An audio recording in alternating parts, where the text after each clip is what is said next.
Pekný večer, aj dnes po 19:30 vítajte pri relácii Šport 7.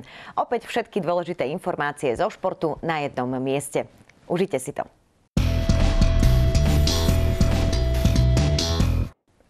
Práce na City Arene pokračujú raketovým tempom. Popri vonkajšom oplášťovaní štadióna sa naplno pracuje aj v interiéroch a na vybavení tribún. Hrubá stavba štadióna Antona Malatinského už stojí v celej svojej kráse a momentálne už finišujú práce v interiéri arény. Najnovšie pribudlo na chodby jednotlivých tribún vnútorné osvetlenie. Na druhom nadzemnom poschodí štadióna je osvetlenie kompletne hotové, na treťom nadzemnom poschodí nám vlastne chýba iba severná tribúna. Intenzívne sa pracuje aj na zázemí pre fanúšikov. Tí budú mať na každej tribúne k dispozícii viacero bufetov. Na južnej tribúne momentálne bufety sú už takmer hotové, chýba vlastne iba vnútorné vybavenie. Južná tribúna je v súčasnosti už takmer hotová. Na ďalších tribúnach sú zatiaľ s interným vybavením mierne pozadu. Do finálnej fázy sa však dostávajú sociálne zariadenia na celom štadióne. Na sociálnych zariadeniach na štadióne je momentálne už všetká vnútorná inštalácia hotová, kompletná. Vlastne na južnej tribúne sú navyše aj obklady a dlažby. Celkové vybavenie štadióna má byť hotové koncom mája a práce prebiehajú v súlade s harmonogramom. Diváci sa teda môžu tešiť, pretože otvorenie vytúženého nového štadióna je tu čo nevidieť. Andrej Zvolenský, Spartak TV. V 17. kole prvej ligy staršieho dorastu Spartakovská 19 narazila na MFK Košice. Jasným favoritom zápasu bol domáci Spartak, ktorý sa pred stretnutím v tabuľke nachádzal na druhom mieste. Po úvodnom 10-minútovom oťukávaní a zoznamovaní sa s terénom mal prvý náznak šance domáci Spartak. V 16. minúte pohrozil aktívne hrajúci Bakuš. Najväčšia šanca prvého polčasu sa zrodila v 20. minúte. Domáci stoper Andrej Haršány v nej však zlyhal. V 33. minúte pohrozili po prvýkrát aj hostia, no skóre sa nemenilo. Keďže do brány nesmerovala ani hlavička domáceho Bakuša zo 41. minúty, do kabín sa išlo za stavu 0-0. Druhý polčas začal tak, ako ten prvý skončil. V 53. minúte sa ocitol v šanci Bakuš, no jeho nožničky neboli gólové. Košice v priebehu druhého polčasu ožili. V rozpätí 73. a 74. minúty mal dve šance na skorovanie hostujúci Lackaň. Brankár Vantruba však potvrdil svoju výbornú formu a obe šance zmaril. Náš brankár Maťo Vantruba má veľmi dobrú formu, tak sme si verili, že aj keď takáto situácia vznikne, tak nás určite podrží a išli aj do tohto rizika. Zlomový moment zápasu prišiel v 85. minúte. Do šance sa rútil Trnavčan Slávik a po nedovolenom zákroku sa kopal pokutový kop. Loptu si na biely bod postavil sám faulovaný a s prehľadom otvoril skóre zápasu. Zaslúžené víťazstvo Trnavy potvrdil o 3 minúty neskôr svojím druhým gólom Slávik, ktorý zvýšil na konečných 2-0. Podľa trávnika nebolo to najlepšie, lebo skákalo to dosť a proste nedalo sa kombinovať. Nakoniec sa dočkali v tom druhom polčase, že ten zápas sa otvoril pomocou 11 a následne sme potvrdili gól a hlavne aj Slavikovú formu tým druhým gólom, takže spokojnosť. Faul a následná penalta vyvolala veľkú vlnu nespokojnosti. Tam ma držal za ruku a myslím si, že mala byť penalta a druhý gól. Paťo Bakuš mi to krásne dal pred bránu a to už bolo ľahké zakončiť do brány. Miriama Švikruhová, Spartak TV. Život hráča Spartaka Trnava nie je iba o tréningoch a zápasoch. Spartakovci musia týždeň čo týždeň komunikovať s médiami a verejnosťou. Počas reprezentačnej prestávky preto kabína absolvovala prednášku o tom, ako správne reprezentovať klub. PR manažér Spartaka Trnava Marek Ondrejka pripravil pre hráčov prezentáciu, v ktorej sa venoval bežným problémom hráčov pri styku s médiami. Určite v budúcich sezónach sa chceme v tej tabuľke posúvať stále vyššie a vyššie. A vieme dobre, že s týmto všetkým určite budú aj tlaky na hráčov, či už smerom od tej verejnosti, od novinárov. Jednoducho toto nastane a chceme sa pomaličky na toto pripravovať, aby aj tí hráči mali tú komunikáciu so všetkými týmito stranami maličku. Prednášku pochvaľoval aj asistent trénera Milan Ivanka.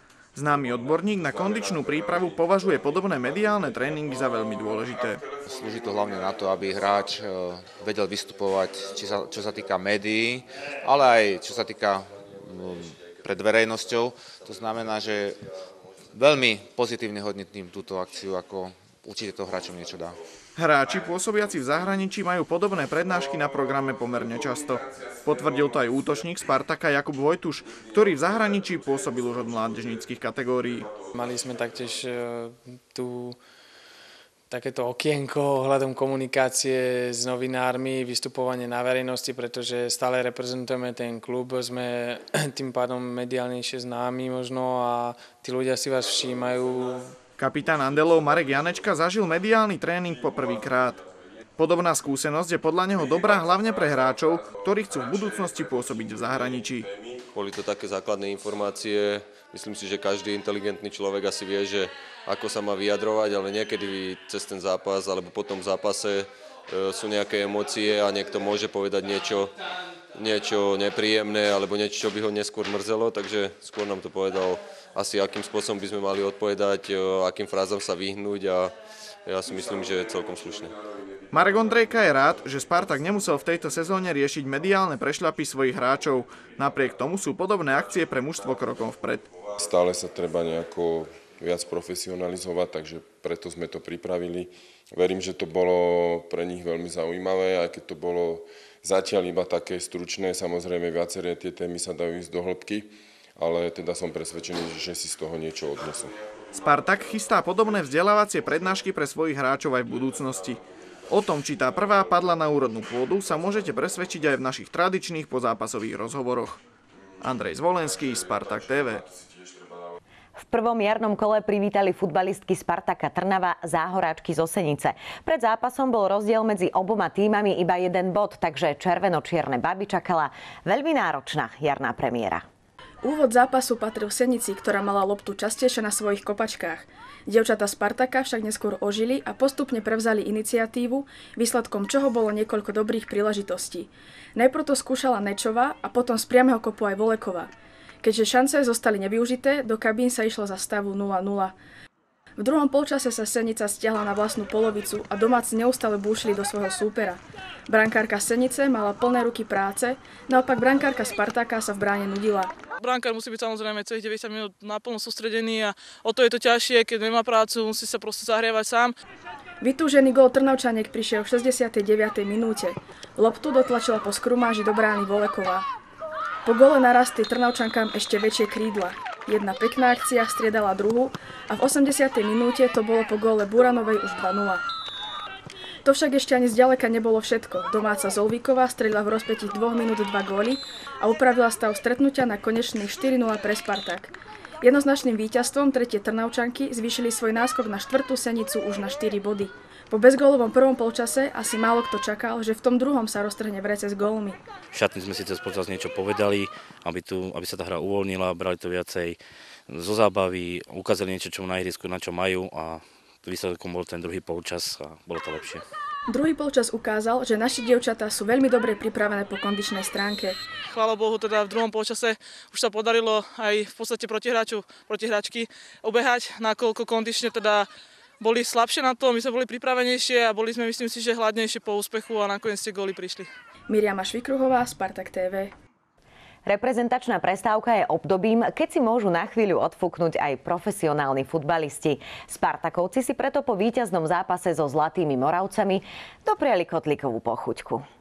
Bíli Andeli síce vypadli zo Slovnaft Cupu, no napriek tomu počas reprezentačnej prestávky rozvoniaval na štadióne Antona Malatínskeho guláš. Ja si myslím, že ten guláš si chalani zaslúžia za tú jarnú časť, zatiaľ za tie vystúpenia. Tak vypadli sme v pohári, to sa stane, to je športová záležitosť, ale ako ten guláš si myslím, že im patrí. Generálny manažér bol iniciátorom celej akcie. V varení mu pomáhal aj ďalší gulášový odborník Marek Ondrejka. Tak nejaké úspechy v tých gulášových súťažiach už máme, takže chceme to potvrdiť a myslím, že hráči budú spokojní. Farbu to má dobrú, mäsko nám už trošku mekne, takže myslím, že to bude v poriadku. To, že guláš bol nakoniec naozaj výstavný, potvrdil aj tréner Juraj Jarábek. Kouč Trnavčanov podobné akcie počas reprepauzy schvaľuje. Samozrejme, chlapci žijeme to ako jedna rodina, aj keď teda v tých tiesnených podmienkach, ale to svedčí o tom, že ten kolektív je fajn, je spolu a radi si ten guláš dáme spolu, aj keď len tu na kolene. Slova chvály venoval kuchárovi aj trnavský kapitán. Viktor potvrdil tú svoju povesť. Sám za seba môžem povedať, že bol dobrý. No a uvidíme, ako sa to prejaví neskôr, či z nás nebude mať niekto problémy, ale ja si myslím, že veľmi dobrý guláš a že sa tak týmto upevňuje znovu partia. Guláš party Viktora Blažeka a Mareka Ondrejku zožala úspech. Obaja dostali svojmu menu odborníkov na varenie tejto tradičnej pochúťky. Viktor ešte na záver zhodnotil svoj výtvor. Je exkluzívny, európsky a dúfajme, že im bude chutiť a že nakoniec povedia, že je to fajn a stane sa z toho možno nejaká tradícia. Andrej Zvolenský, Spartak TV. Vedenie Únie ligových klubov rieši v týchto dňoch veľkú dilemu.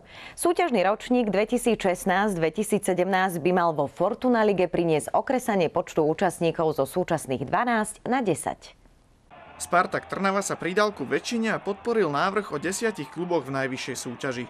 Zástancom tohto modelu je aj generálny manažér Andelov Viktor Blažek.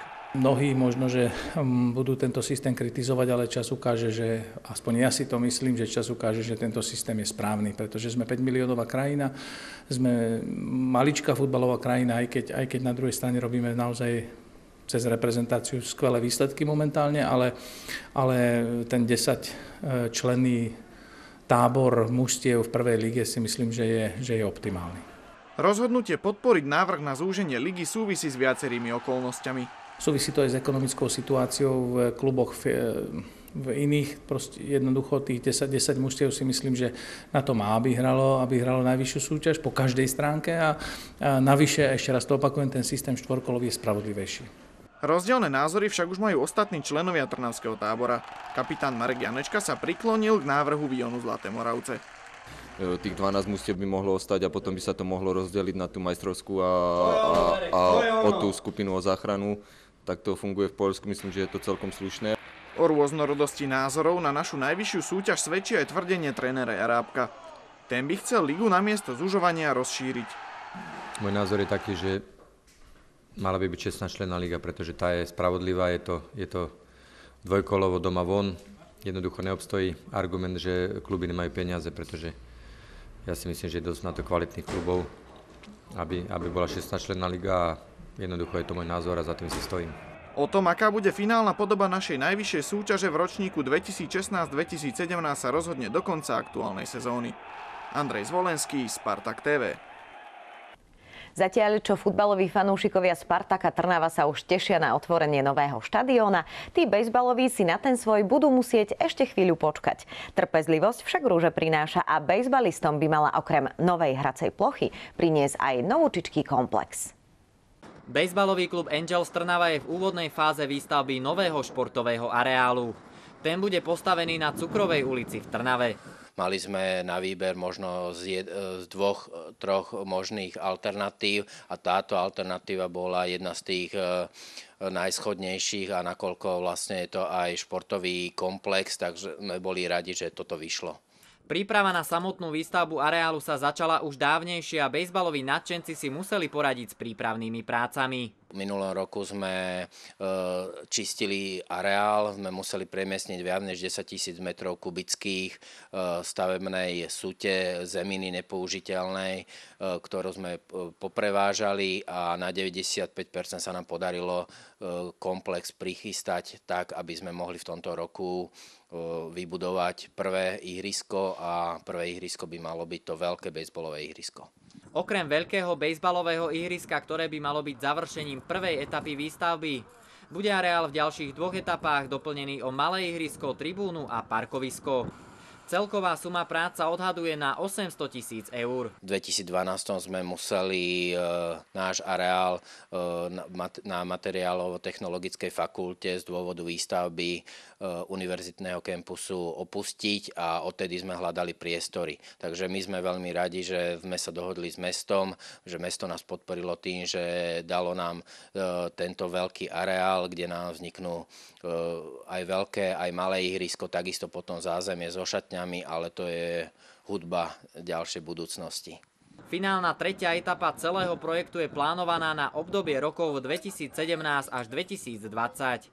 Po jej ukončení by tak v Trnave mal stáť bejsbalový komplex ako hrom. Matej Plánek a Marek Žolnaj, Spartak TV. pohybová aktivita, ktorej nechýba dynamika, akcia a môžete si počas nej aj zaboxovať. O akú pohybovú aktivitu ide, sa dozviete v nasledujúcej reportáži. Na prvý pohľad sa môže zdať, že ide o spojenie nespojiteľného. Box, karate, taekwondo a do toho tanečný aerobik. Toto je zmes prvkov, ktoré tvoria unikátne cvičenie. Je obľúbené už niekoľko rokov. Nazýva sa Taibo. Taibo je cvičenie zložené z kopov a úderov. Je to dynamické cvičenie. Je to vlastne pre veškerú vekovú kategóriu. Je to na posilnenie svalstva, na kondíciu a je to na prekonanie svojich hraníc. Taibo je zložené vlastne zo zahrievacieho kola, vlastne warm-up, potom je samotná hodina Taiba a potom je cool down a ešte posilovanie predtým. Taibo posilňuje všetky svalové skupiny, má niekoľko techník a každá z nich má svoju funkciu. Pri tomto cvičení sa zapájajú vlastne veškeré partie, ramená, stehná, zadok, brucho. Myslím, že všetky partie sú dokonale precvičené. Každá tá technika je zameraná na určitú svalovú skupinu, kde vlastne posilujeme buď stehná, alebo ruky, brucho. Každý sval sa tam precvičí. Prečo navštevujete Taibo? Lebo je to akčné cvičenie, človek vybije energiu a nabije sa pozitívnou energiou do ďalšieho dňa. Zaujalo ma hlavne to, že je to rytmické a je to také akčné. Spálite pritom aj veľa energie? No dúfam, že áno. Vždy sa tešíme na hodinu, takže áno. Taibo je druh pohybu, ktoré v sebe ukrýva viacero myšlienok. Má jednoducho svojho ducha, možno aj preto má svojich dlhoročných priaznivcov. Ono to má takú bojovú myšlienku. Okrem bojovej myšlienky má to aj fitness myšlienku a ešte to má Taibo myšlienku, kde sú už presné uhly dané. Takže každá tá technika, ktorá sa robí, je tam predstava nejakého súpera a vlastne je tam tá bojová myšlienka. Ako dlho navštevujete už Taibo? Taibo už asi 3. rok. Vlastne odkedy to tu v podstate je. Taibo navštevujem už zo pár rokov a je to taká vášeň naša. Ako dlho ho už navštevujete? S prestávkami nejakých 8 rokov. Monika Pekarovičová, Spartak TV. Všetky dôležité výsledky, novinky a niečo aj zo zákulisia klubu prinesieme opäť na budúce. Vidíme sa v útorok po Veľkej noci, tak si užite sviatky a opatrne. Majte ešte pekný večer zo Spartak TV.